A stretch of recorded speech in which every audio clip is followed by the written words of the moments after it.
you Ole. Wedo, we love you Ole. Wedo, we love you Ole. Wedo. Oh, Ole Romeni. Ayo semangat, syuting pagi. Demi timnas Indonesia. Semangat. Bukan gitu. Masa saya semangat? Chant-nya bukan gitu. Apa? Gimana? Hidup Romeni. Hidup Romeni. Hidup Romeni.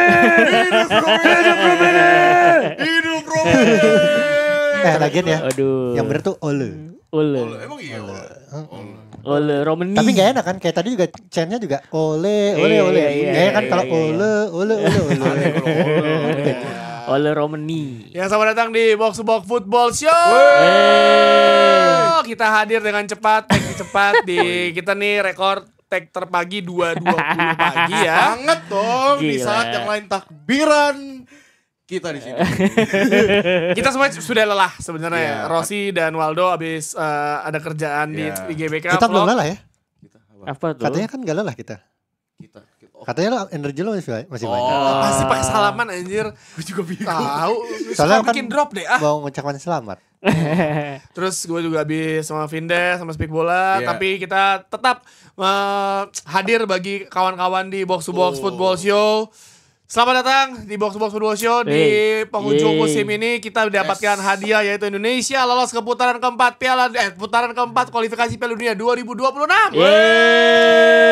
Ini semua terjadi karena ya kita gagal untuk lolos langsung ya. Yoi.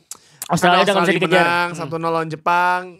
Agak kaget ya Jepang kalah ya. Ya, tapi itu ada beberapa pelapis lah. Ya, terus juga karena Australia menang, udah pasti kita udah gak bisa lolos langsung.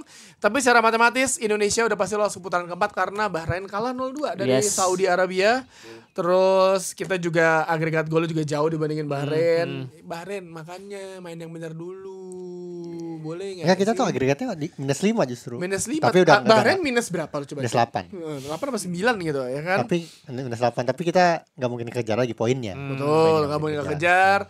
Ya, buat kalian-kalian yang mungkin bertanya kenapa kemarin tiba-tiba kita upload ulang, nggak usah ditanya, yang penting upload lagi kan. Jadi buat kalian yang ketinggalan kan bisa nonton langsung. Apaan sih? Ketinggalan bisa nonton langsung. Lu ketinggalan mana nih? Nah. Ya, buat yang subscriber baru dan penonton baru, perkenalkan saya ada Tio Tomo, karena saya ada Dex Gleniza, ada Rossi Finza, dan juga ada siapa? Ole Romeni. Ini tadi kita kalahin kan? Beda dong. Bahaya sekali. Lo bayangin ya, tim nasional Indonesia adalah tim kedua yang memiliki Beckham dan Ole setelah Manchester United. Oh iya. Gila. Tadi ini apa pas Beckham masuk nomor 6 kan, gocek-gocek gitu terus shoot gitu. Itu bukan Beckham, itu Modric. Ya, Bro, dropping shoulder, bro. Set. Gila, lewat. Gila, lu Itu bukan bayangin. Beckham. Tapi gue itu mau update Modric. juga klasemen grup kita itu Indonesia klasemennya sekarang Jepang urutan pertama dengan 20 poin, Australia 16 urutan kedua, Saudi 13 urutan ketiga, dan Indonesia urutan urutan keempat dengan 12, Bahrain dan Tiongkok tuh 6. Jadi udah gak mungkin kekejar. Yes. Lolos. Karena semua perjuangan Indonesia adalah 100% murni pekerjaan para pemain timnas Indonesia dan juga manajemen staff semuanya, PSSI, PRX semuanya itu karena pekerja keras, 100% murni pekerjaan keras. Dan yang paling penting 100% murni juga ini adalah Aqua, 100% murni pilihan tim nasional Indonesia karena Aqua mengandung mineral seimbang yang berasal dari 19 gunung terpilih. Mantap. Tersaring alami selama bertahun-tahun melalui bebatuan dan dingin tanpa didinginkan. Sedingin tendangan penalti oleh Romeni. Nyampe. Berhenti dulu. Tek.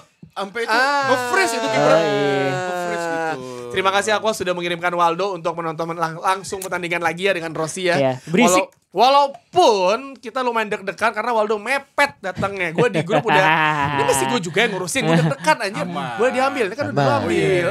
Deg-degan Rossi tuh udah marah-marah kan. Sama saya Waldo juga. Mana sih? Tapi untungnya dalam kemepetan itu Indonesia meraih 3 poin yang membawa Indonesia semakin panjang jalannya di kualifikasi Piala Dunia 2026. Nah, pertanyaan paling utama nih. Rossi, Waldo ada di stadion. Ya. Rating tifo di pertandingan kali ini berapa? Gila. Jadi La Grande gue kebetulan ada di pitch side. Oke. Di pinggir lapangan sama Dika, videografer kita. Terus kemudian gue melihat langsung bagaimana ditarik ke atas tifo itu apa Raden Wijaya katanya ya, atau Gatot Kaca. Gue nggak tahu, gue pikir Gatot Kaca. Iya, sama gue juga mikirnya Gatot Kaca. gitu. Katanya sih antara Gatot Kaca atau Raden Wijaya. Ditarik itu, woi, saya tentu saja foto. Dengan selfie bersama Dika dengan backgroundnya tifo tersebut. Gitu. Wah, keren banget gitu. Jadi kalau nanti pengen lihat keseruan saya di pinggir lapangan sama Dika, nanti ada vlognya. Ada vlognya. Tenang. Yang tanggal 8 ya. Iya, ntar ada vlognya. Itu kita lihat lah keseruan kita, reaksi kita juga di tribun, nonton kayak gimana. Dan sedikit commentary gitu ya, gua sama Waldo di tribun, karena nonton di tribun itu beda sama nonton di TV. Betul. Gitu. Beda banget sih. Beda emang. Lu gimana, Dok? Gimana? Apa nih soal tifo? Terus tifonya, juga di stadion. tifonya sih kalau gua kan tadi naik duluan ya. Gua naik duluan, kalau mereka kan harus di pit side. Gua ngeliat sih pas ditarik, aduh gila, gua speechless banget soalnya kayak gila keren banget gitu. Dan itu kan kayak gambarnya tuh menggambarkan ngancurin tembok Cina kan, seperti yang dilakukan timnas Indonesia tadi. Elah. Itu Keren banget. seberang-seberangan sama Ultras ya. Iya. La Grande sama Ultras tuh. Iya, Beda cuman sisi. Cuman yang kita susah ngeliat tuh yang sisi ini ya. Ya sisi Ultras. Si Ultras, soalnya kan kita di samping Agak sudut Ultras, kita, ya. agak sudut, jadi nggak terlalu ngeliat. Jadi kayak tapi yang tepuk tangan dulu lah itu kita keren buat banget sih. Ultras dan La Grande Indonesia. Ya kan? Apa sih godakan-godakan lu? Tahu nih susah banget. Kalau kayak gini lu bakal bunyi nih pasti ini soundnya mendingan Mana, diemin mana. aja. Ya udah nih. Oke. Ganggu banget nih kayak Cina, pemain-pemain Cina ganggu Indonesia. Tapi Dexter gitu lo sama gue nonton di layar kaca ya. Iya. Dan kalau kita melihat dari dari layar kaca mungkin pemandangannya beda sama di stadion. Tapi jalannya pertandingan udah pasti kita bisa membahasnya kan. Indonesia ketika melawan Tiongkok yang permasalahan adalah nggak ada Marcelo Ferdinand, Martin Paes juga nggak ada, Eleanor Renders harus balik ke negaranya karena asal keluarga melahirkan ya. Terus ada siapa lagi yang nggak main? Si ini Sandy Walsh ya. gak main. Nah, tapi dengan tidak adanya itu ternyata gue ketika melihat DSP daftar susunan pemain ada Ricky Kambuaya, ada Yakob Sayuri dan juga ada Egy Maulana Fikri. Tiga pemain yang lumayan bersinar di Liga 1 musim ini akhirnya dimainkan starter. Egy Maulana Fikri dengan Ole Romeni, menurut lo kombinasinya gimana? Gua kalau lihat dari preview kita kemarin kan kami menyarankan bahwa mainnya mid block aja kan. Tapi yang gue lihat yang main mid block justru Tiongkoknya. Mid blocknya cuman bukan nggak menyayap gitu loh, tapi bener-bener narrow gitu. Jadi Indonesia tuh nggak bisa build up dari tengah, dipaksa build upnya lewat sayap atau lewat long ball. Tapi ada satu orang yang memaksa build up lewat tengah. Gua aja sini. Itu namanya Ricky Kambuaya. Kakak Ricky. Dan dia tuh kalau nggak berhasil lewatin pemain ya dia dilanggar. Termasuk yang penalti kan gara-gara Ricky Kambuaya juga kan. Nah tapi menurut gua lo penaltinya kalau di stadion kan nggak bisa ngelihat tayangan ulang ya. Ya jadi kalau dari gua nih ya, ini gua di sini penalti itu sebelah sana. Jadi gua agak di sudut, tribun gua tuh agak di sudut sebetulnya. Tribun gua sama Waldo. Penalti agak di sana. Tapi ketika Ricky Kambuaya itu dilanggar, itu kompak satu stadion itu teriak penalti karena memang kelihatan ditabrak gitu. Dan sebelum wasit itu bergerak ke pinggir lapangan untuk mengecek VAR, itu stadion udah jumbotronnya stadion itu udah ngasih tahu possible penalty checking gitu ya gitu. Jadi itu kemudian bikin satu stadion penalti teriak kayak begitu. Tentu saja kalau kita nonton di stadion tidak ada siaran langsung, tidak ada siaran ulang dong gitu kan. Tapi di kepala kami ingat bagaimana posisinya itu gua ngelihat si Ricky Kambuaya itu lagi nahan bola ditabrak gitu. Karena itu sebenarnya menurut gua pribadi yang nonton tayangan ulang berkali-kali kan kalau Deva diulang berkali-kali ya. Itu sebuah pelanggaran yang gak penting gak sih Dex? Itu harusnya kaki lu ngatain juga gak masalah. Orang Ricky Kambuaya posisi juga tidak menguntungkan untuk menyerang. Struggle gitu loh. Tapi ya pemain Tiongkok saat itu kayak ngapain lu naikin kaki anjir. Tapi ya this is football gitu. Maksudnya shit happens, ajaib-ajaibnya kejadian. Kita menyaksikan bahwa ya udah itu kejadian, gol dan gol dingin oleh Romeni 100% murni tendangan mata ke kiri, kaki ke kanan. Respect. Tapi yang paling menurut gue nggak tahu di stadion masih kelihatan kan. Orang berpikir Zayt yang mengambil, ada Egy juga. Oh iya. Dia tuh menahan itu untuk benar. si pemain-pemain Tiongkok melakukan tekanan provokasi kepada si Ole Romeni gimana tuh. Iya ngeliat tadi gue juga ngomong sama Bang Rossi, ini kita malah tadi sempat mikir, Bang Zay ini yang mau ngambil, Bang Zay ini mau ngambil. Pas dia ini kelihatan banget dia dikerumunin banyak pemain China juga di sana. Pas udah pada clear ya kan, dipikir dia mau nendang, soalnya dia udah kelihatan siap-siap juga tuh. Udah naruh bola, dia langsung mundur, si Ole yang jalan gitu. Gila, itu benar-benar langsung ini sih, langsung kayak wah ini kayak gol sih, harusnya sih ini gol. Soalnya kelihatan Ole tuh langsung lock in gitu, fokus gitu. Mau megang ya, gatel ya. Ya memang kalau kita melihat tadi yang gue bilang sama Dex ya, kombinasi Ole dan juga Egy Maulana Fikri 1-2 sentuhannya, segitiga gerakan tak kemananya menyenangkan untuk dilihat. Dan ini yang gue lihat adalah ketika sekarang lu berani untuk memainkan umpan-umpan pendek, bahkan katanya kalau nggak bisa ke sayap tanpa melakukan long ball ke depan kalau ada mentok. Gue lihatnya kan yang dikhawatirkan orang-orang nih Ole Romeni sama Marcelino sebenarnya udah nyetelkan gitu. Ternyata pas tadi gue lihat lawan Egy, kayaknya Ole Romeni itu bukan klubnya sama Marcelino deh, tapi sama siapapun pemain yang nomor punggungnya 7. Tapi Egy kan nomor 7 ya. Cuman aplaus buat Egy. Gue kalau ngelihat Egy Maulana Fikri dari zamannya sebelum di Lesia Gdansk kan dia kan kayak Messi kan, bilangnya Messi dari Medan. Dribbler kan. Dia dribbler kan gitu. Cuman yang gue lihat dari pertandingan sebelum ini tuh yang lawan Bahrain bahkan gue ngeliat pergerakan tanpa bolanya juga udah bagus gitu. Tapi emang kalau ada satu yang masih harus di-upgrade sama Egy Maulana Fikri itu adalah finishingnya. Decision making sih, bukan finishing sih. Benar. Decision making itu bukan cuma finishing ya, tapi keputusan ngoper juga. Cuman tadi khusus koneksinya dengan Ole Romeni top sih. Gue setuju sih. Kalau misalnya ngomong Ole Romeni, menurut gue tadi bahkan sebelum penalti dia yang nendang penalti, gue bilang sama Bang Rossi juga, ini MVP gue kayaknya Ole Romeni sih. Karena nih orang menurut gue mungkin salah satu striker Indonesia sekarang yang cukup komplit gitu. Kita pernah ngeliat dia waktu main di sayap juga, striker ngelebar juga, drive wide, terus habis itu pernah jadi target player juga, pernah get in behind juga. Tapi tadi barusan dia tuh benar-benar main deep ke dalam gitu. Iya benar. Deep ke dalam. Dan suka switch ini ya sama sayap kirinya ya. Ini Meko ini ganggu banget nih. Dia maksudnya suka switch juga sama si Egy ya kan. Gue sama Egy. Enggak, kadang sama si Egy juga ya. Si Ole yang kanan juga. Jadi kayak tapi yang menurut gue yang bisa nge-break mid blocknya si China itu menurut gue ya satu sisi si Olenya itu berani nge-deep ke dalam. Itu Ole sering turun tuh. Iya makanya itu ngebuat distraksi pemain Cina tuh, nih gue harus gimana nih, jaga Ole atau siapa nih gitu. Bingung ya, jadi bingung ya. Terus menurut lu gimana? Sebenarnya kalau misalkan ada beberapa hal yang bisa gue tanggepin dari pembicaraan ini. Pertama, kenapa Ole Romeni itu bisa klop meskipun nggak ada Marcelino di situ.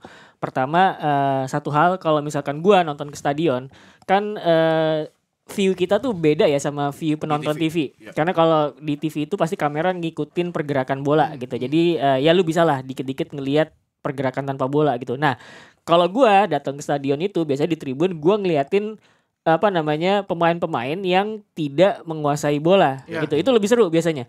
Nah, ini kemudian tadi kelihatan di timnas itu ketika bola disirkulasikan di tengah gitu ya. Nyari ruang lah katakanlah kayak gitu. Itu kelihatan banget pergerakan dari Egy, Ricky Kambuaya, sama Ole Romeni gitu. Itu kelihatan mereka tuh nyari pocket of space gitu loh. Betul banget. Nah itu enak ngeliat dari tribun tuh pergerakan-pergerakan kayak gitu, karena kita bisa memilih mana yang mau kita lihat gitu, bukan dituntun sama kamera TV gitu. Nah itu bikin gue menyadari bahwa kenapa kemudian Ole Romeni ini bisa nyetel meskipun gak ada Marcelino Ferdinand di situ, ya karena pemain-pemain di sekelilingnya ini juga berotasi gitu, saling turun, terus kemudian nyari ruang gitu. Dan yang membantu juga menurut gua, dan ini perlu di-mention, adalah kedua wingback kita,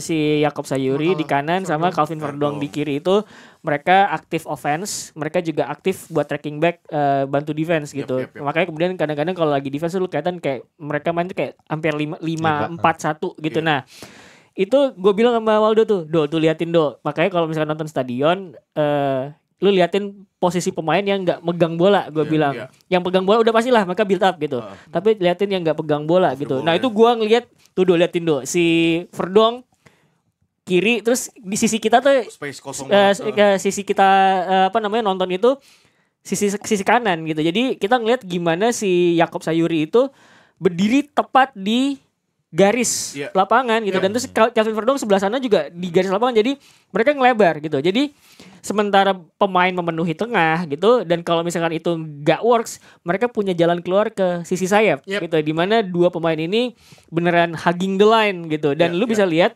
ketika ada beberapa operan 1-2 di satu sisi, terus kemudian pemain China kepancing, pasti ada switch tuh, das gitu, ada jalan keluar gitu. Jadi itu menurut gue yang perlu digarisbawahi juga, bahwa permainan Jakob Sayuri dan Kelvin Verdong itu membantu Indonesia untuk mencari jalan keluar gitu. Dan itu kelihatan juga misalkan ketika Indonesia lagi bertahan, lagi defense, kan sering banget terjadi intercept ya.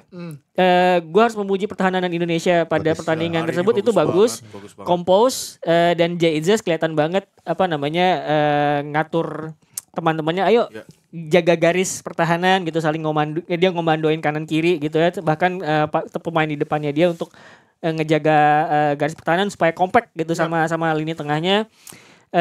Dan yang gue perhatiin juga adalah ketika Indonesia berhasil intercept atau ngerebut bola dari China, itu mereka juga karena kompak, karena rapat, mereka jadi punya jalan keluar gitu loh.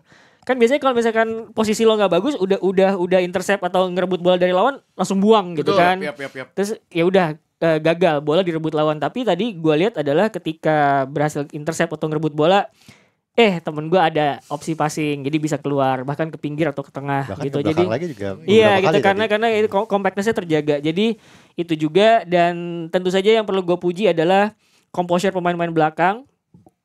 Mereka tahu gak harus selalu hajar abis. Kadang-kadang stay, jaga posisi untuk duel dikit, bola kemudian dibiarin untuk ditangkap sama Emil gitu. Dan Emil Odero sendiri menurut gua perlu diapresiasi. Selain save-nya adalah beberapa kali dia motong crossing, dan itu bikin China agak frustrasi gue lihat. Tapi kalau tadi ngomongin wingback atau fullback Indonesia yang kiri kanan, gue melihat di babak pertama malah lebih sering menyerang dari sisi Jakob. Iya benar. Karena si Verdong babak kedua baru kelihatan keluar, karena banyak babak pertama mungkin ketika menyerang ya jadi 4 kan, 4-3-3 atau 4-4-2 atau gimana, karena Verdong babak pertama kayak menahan diri untuk melakukan overlap, untuk mungkin menahan karena counter attack Cina. Tiongkok di babak pertama juga ada 1-2 momen yang menurut gue tuh membahayakan. Bahkan di babak kedua pun baru mulai itu tendangan dari nomor 10 beberapa yang dari luar kotak penalti, gue kaget loh sampai untung tadi bilang penyelamatan Emil kelas ini. Walaupun ada 1 momen yang dia salah umpan. Yang dia clearance-nya salah tuh. Iya salah. Itu kayak kita pas lagi itu kayak lagi di sebelah sana ya. Jadi agak kurang ngelihat tuh. Dan ya menurut gue untungnya Tiongkoknya juga tidak sigap, jadinya tidak bisa memaksimalkan. Dan kalau melihat dari dari gaya bermain yang ada, gue sih menjadi satu pertanyaan ya, kenapa Indonesia kita udah menemukan satu metronom ya, Pelopesi. Pelopesi di sana. Tapi siapa yang akan mengganti Tom Hae kalau dia diganti? Karena menurut gue Indonesia Indonesia belum ada pemain yang bisa menggantikan dia dengan visi dan kreasinya yang luar biasa. Ya kita tahu lah dia mungkin ada beberapa kali main 90 menit, tapi lebih banyak dia bermain di bawah 90 menit gitu. Dan kemarin tadi udah kelihatan banget kan, kayak udah diganti sama Ivar. Dan menurut gue Indonesia harus mencari satu pemain yang setipe dengan Tom Hae untuk meng-backup. Iya, gue pikir makanya kemudian ketika Tom Hae ditarik di lapangan itu banyak beberapa pemain yang bisa keeping bola ya, entah itu lewat carry bola atau operan. Momen di mana Ivar Jenner ada di lapangan itu, gue melihat udah ada Beckham juga. Terus kemudian ada Vano Lillipali yang mana di stadion tuh dapet chant meriah banget ketika dia masuk. Karena kayak udah lama banget kita nggak ngeliat Vano Lillipali dengan kostum timnas gitu. Tebakan gue sih seperti itu. Mungkin secara posisi Ivar bisa dimainin di posisinya Tom Hae, tapi kalau kasusnya game lawan China tadi itu ada beberapa pemain yang saling komplement gitu loh. Beckham tentu saja pertama kali dia main agak attacking midfielder, tapi seiring berjalannya pertandingan menjelang babak kedua berakhir dia kiri terus kemudian Stefano Lillipali juga dia lebih ngelebar ke kanan gitu. Jadi ada beberapa pemain yang saling komplement gitu, dan tentu saja penggantinya oleh Romani, Ramadan Sananta juga cukup rajin untuk drop deep ya. Tadi kita ngeliat juga bahkan adu duel udara juga gitu. Jadi ngelihat komposisi tersebut sebenarnya ketiadaan dari Tom Hay itu aman gitu loh, karena pemain punya kesempatan untuk saling ngisi satu sama lain gitu. Jadi penggantinya itu bukan look alike gitu ya. Iya, bukan like iya gitu. tapi emang sistemnya memungkinkan ya gitu. Tapi karena kalau dengan ada Tom Hay ketika bermain dengan tim-tim yang mungkin levelnya di atas Indonesia, umpan-umpan Tom Hay itu sangat diperlukan lagi yang akurat, karena berapa kali ada umpan Indonesia yang sangat berbahaya kan. Umpan terobosan dari lini kedua yang sangat berbahaya adalah umpan ketika bola naik dan melewati pemain belakang yang pemain belakang harus lihat bola, lu mesti menjaga juga. Itu yang ribet. Kita ingat itu gol umpannya Firman Utina. Iya. Ya kan ke siapa ya? Yang pas Piala Asia 2007 lah. Iya 2007 betul. Firman Utina ke atas itu kan juga menyulitkan. Nah, betul. Tom Hay itu punya kapabilitas untuk melakukan itu. Pertanyaan jadi kayak harus ada satu pemain yang juga bisa melakukan hal itu, karena ya kita tidak selamanya bisa bergantung kepada Tom Hay selama 90 menit. Ya Tom Hay juga gak mudah juga kan. Betul, karena misalkan gini, oke Tom Hay mungkin dimainin di babak kedua, tapi babak pertama kreativitas hilang dong. Nah ini yang menjadi concern gue. Kita lawan Tiongkok mungkin aman. Ujian lah bilang lawan Jepang pun, karena Jepang pasti udah rotasi, Indonesia pasti juga rotasi juga di Osaka kan. Ujian adalah di Oktober nanti atau di persahabatan. Ya lo mencari satu solusi kalau untuk bertemu lawan tim yang sebenarnya levelnya di atas Indonesia. Iya. Ya kan, jadi ya, maksud gue ya adjustment formasi iya, tapi harus ada pemain yang mungkin bisa menjadi posisinya Tom Hay. Tadi gue nge-tag Speak Bola sama Hamzah ya. Dia cerita, gue nanya siapa bang kalau misalkan di Liga 1 lah siapa yang ganti. Aku mikir kebanyakan posisi itu diisi oleh pemain asing. Iya memang. Gitu kan. Jadi emang apakah ini menjadi jawaban dari kemarin Pak Ete udah bilang bahwa akan ada masuk naturalisasi baru lagi, apakah di posisi tersebut, karena menurut gue di belakang udah aman. Belakang aman sebenarnya Klok bisa sih. Iya betul. Kalau mau kalau buat backupnya harusnya bisa sih. Sama satu pemain yang gue harap ya masuk ke timnas ada Malis sebenarnya. Setuju. Itu waktu itu Bang Labib kalau nggak salah bilang juga satu pemain sih selain Beckham Putra ya, Beckham Putra pada akhirnya kan dipanggil ya. Sebenarnya itu pemainnya itu adalah ada Malis karena dia bisa jadi Joel bisa jadi Tom Hay bisa, tapi mungkin emang gak sebagus Tom Hay. Cuman at least dia bisa ya jadi regista, bisa jadi opsi passing juga gitu. Jadi menurut gue emang Adam Ali sih bisa jadi salah satu solusi ya. Cuman kan ini masih panjang juga waktu. Ya let's see aja sih. Ya, levelnya di atas Juan Mata dia. Kan Alis di atas Mata.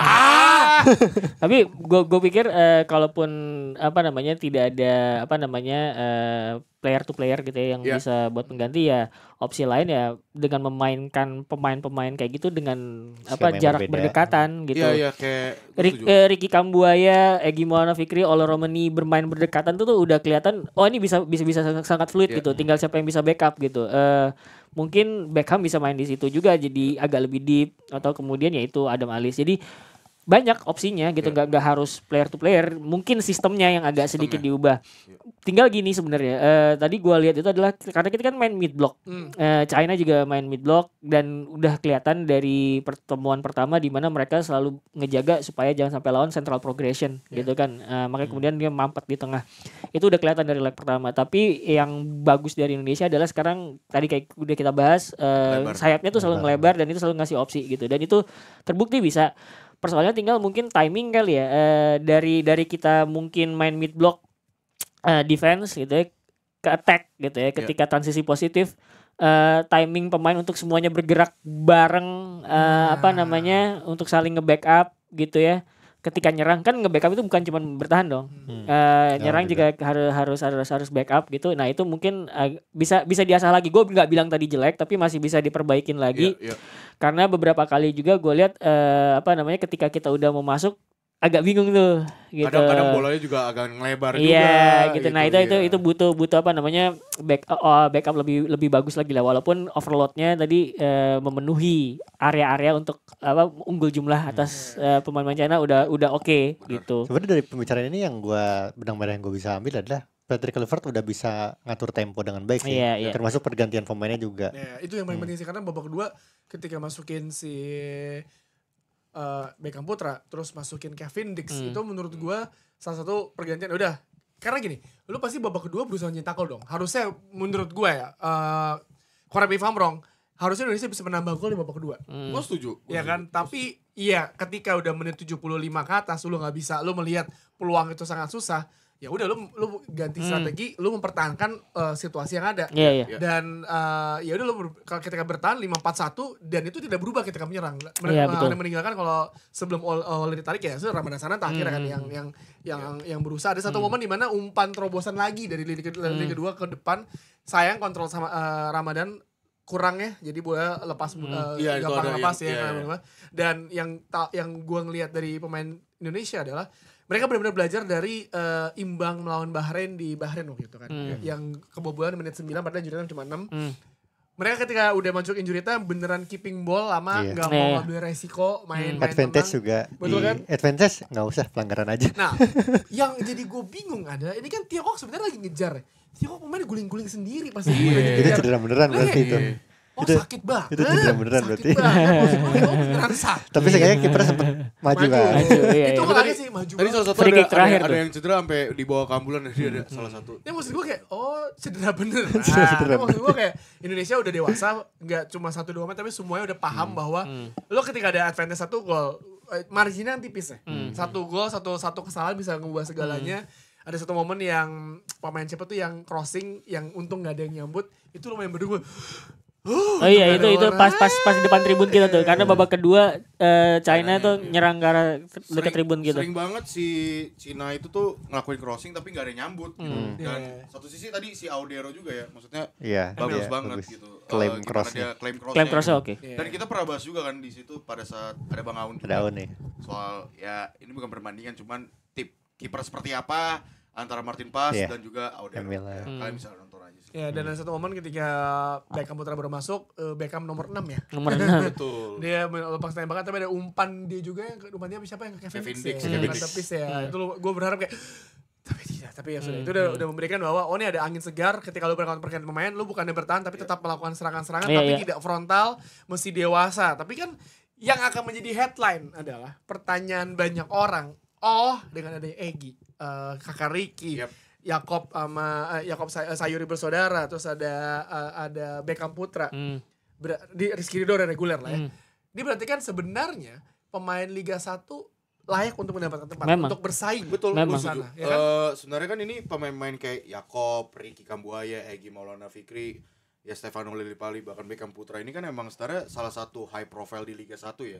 Yang dimana mungkin bahasa ini pandit bola gila yang bener Waldo. Enggak, cuma maksudnya mereka tuh adalah emang high profile-nya. Si Egy Maulana lagi on fire banget di Dewa United sama Ricky Kambuaya gitu kan. Terus Beckham Putra back to back juga gitu. Bahkan di musim ini tuh sama Bojan Hadok tuh udah jadi Hadok. Hadok tuh ini Tintin. Bojan Hodak tuh Hadok. Hadok mah Tintin. Bojan Hodak. Dasar Walda. Bojan Hodak. Lu tau gak Walda tuh apa? Apa? Itu anak buahnya Rita Repulsa tuh. Rita Repulsa. Goldar. Power Rangers. Power Ranger tahu tapi yang mana dulu? Yang pertama lah. pertama. Go Power Ranger. Yang ini yang. Terus gimana dong? Iya, gue lanjut ya. Maksudnya kayak si Beckham Putra juga sama Bojan Hodak.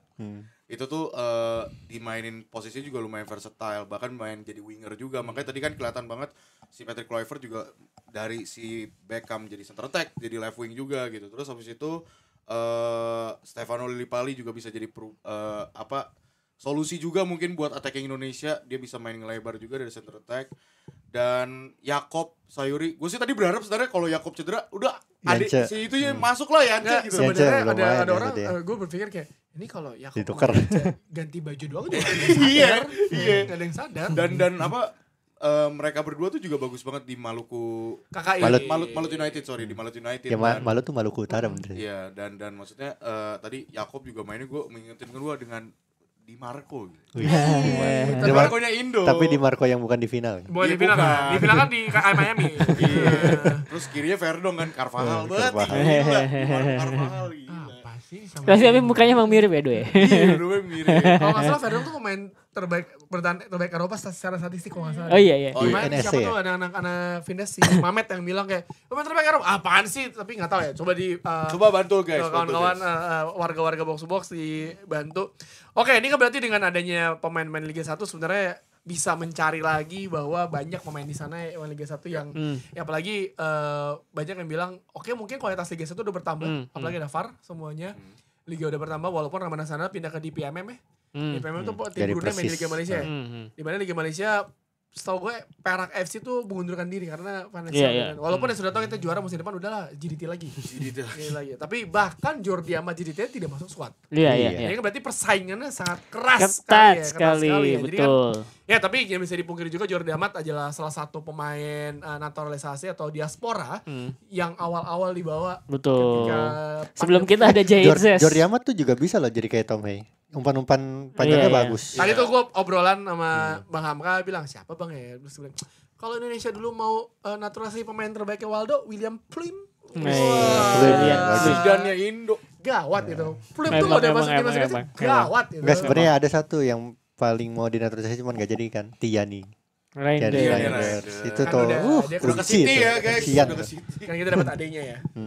Eliano. Ya berarti kan lawan Jepang mungkin kita melihat formasi yang berbeda, nggak usah berharap banyak karena udah pasti lolos. Lalu ya paling kan ini fun football, tapi bermain di Osaka di stadion pertandingan persahabatan.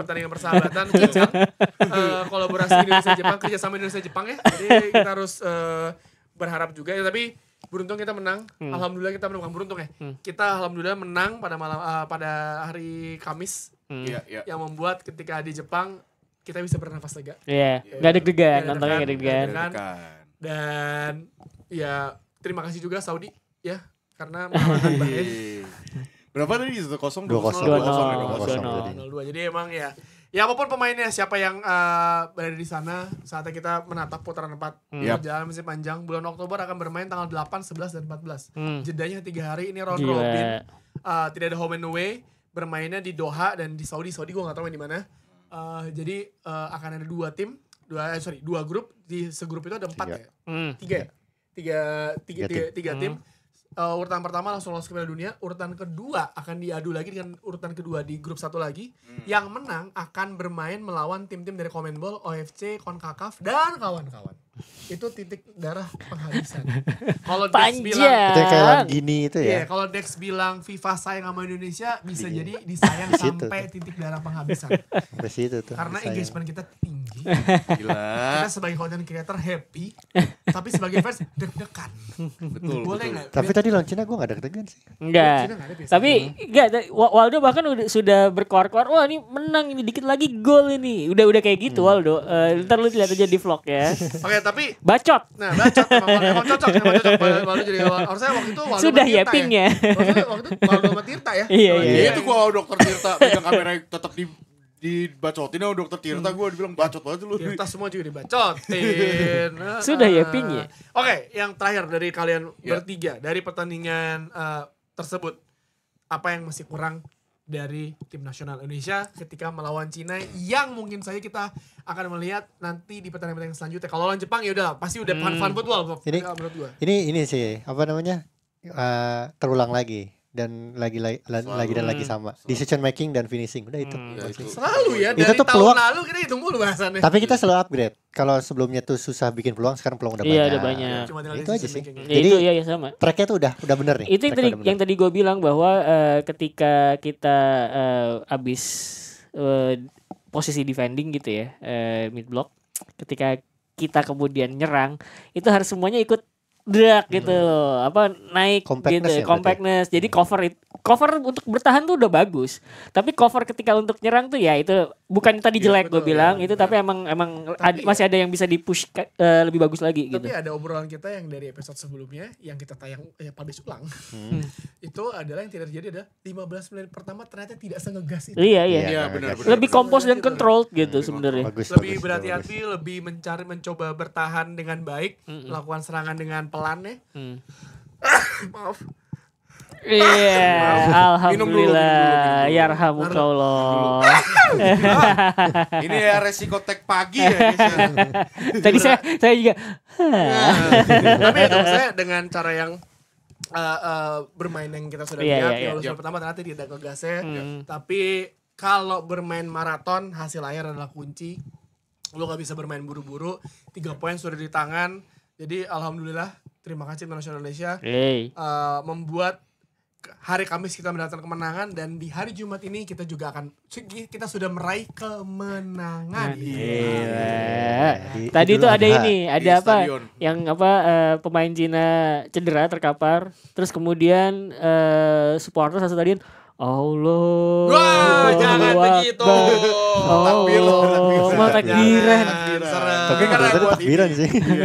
Gue juga di kosan juga takbiran, takbiran. Takbiran dong di stadion. Pasti dukungan kalian dan juga permainan tim nasional Indonesia ini sangat 100% murni seperti Aqua, 100% murni pilihan tim nasional Indonesia, karena Aqua mengandung mineral seimbang yang berasal dari 19 gunung terpilih, tersaring alami selama bertahun-tahun melalui bebatuan dan dingin tanpa didinginkan. Terima kasih Aqua sudah mensupport Box to Box Football Show sejak tahun lalu. Terima kasih banget Aqua. Respect bro. Respect. Tapi ya, selain tim nasional Indonesia yang berlaga di buset aus banget. Habis. Saking enaknya dan dinginnya berasa. Ya, selain tim nasional Indonesia yang juga berada di kualifikasi Piala Dunia 2026, juga ada tim-tim Eropa yang juga sedang berlaga di nasional Eropa, yaitu Portugal lolos ke final Nations League dengan skor menang 2-1. Walaupun tertinggal duluan ya. Bang Dodo mencetak gol, tap in Marchand, tapi susah lagi. Gue juga merasakan. Gila ini final keempat Portugal ya. Iya. Dengan abis ada Ronaldo. Sebelum ada Ronaldo, Portugal belum pernah ke final. Ya, Portugal ke final UEFA Nations League, dan sebelumnya calon lawannya antara Spanyol atau Prancis ini sedang bermain ketika kita ngetek ini, jadi kita nggak tahu siapapun lawan itu akan menjadi final yang gegap gempita. Jerman kan. Ini match penting buat menentukan siapa Ballon d'Or-nya. Iya, betul sekali. Ya. Dembele sama Yamal. Florian Wirtz belum pindah ke Liverpool tapi udah nginjak kaki Bruno Fernandes. Iya, udah dendam ya. Dendam. Tapi Bruno Fernandes juga menolak tawaran dari Saudi. Keren.